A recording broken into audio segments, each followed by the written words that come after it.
देखिए, बिल्कुल यहाँ पर जसप्रीत, जिस तरह से माँ ने पहले दिन से ही लगातार न्यूज़ 18 इंडिया से बात करते हुए ये कहा था कि कोई नज़दीकी है, और आज हमने जब उनसे सुबह बात की तो उनका तब भी यही कहना था कि कोई नज़दीकी है, कोई जानता है जो हमेशा यहाँ पर आता है, क्योंकि उनके घर में कई सारे कांग्रेस से जुड़े हुए नेता या फिर कार्यकर्ता वहाँ पर आते थे, और इसी वजह से वो हर किसी से मेल भाव रखती थी। और यहाँ पर किसने ये सब किया, क्योंकि जो नज़दीकी है उसी ने वो घर के अंदर ब्रीफकेस निकाला, उस ब्रीफकेस को निकाल कर उसी में वहीं हत्या करके वहीं से घर से ब्रीफकेस में डालकर वो सांपला बस स्टैंड तक पहुंचा था। तो आरोपी जो भी था, क्योंकि हालांकि अभी कुछ देर बाद उसका पूरी तरह से खुलासा हो जाएगा, क्योंकि पुलिस की टीमें उससे पड़ताल कर रही है, पूछताछ कर रही हैं पूरे सीक्वेंस को लेकर, लेकिन परिवार अभी भी यही डटा हुआ है कि वो अपना जो कद कांग्रेस में बढ़ा रही थी उसका खामियाजा कहीं उसे ना भुगतना पड़ा हो, क्योंकि जिस तरह से 10 साल में उसने कांग्रेस के लिए सेवा की, और हाल ही में जिस दिन वो निकली थी घर से शादी के नाम पर, तो उसके बाद अगले दिन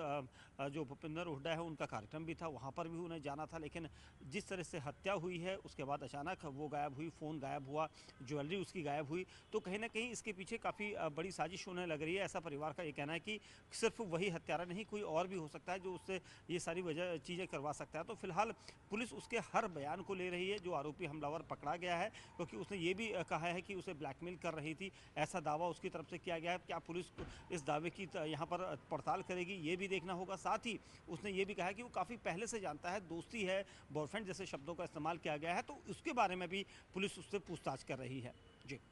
देखिए, बहादुरगढ़ के आसपास का रहने वाला है। फिलहाल उसके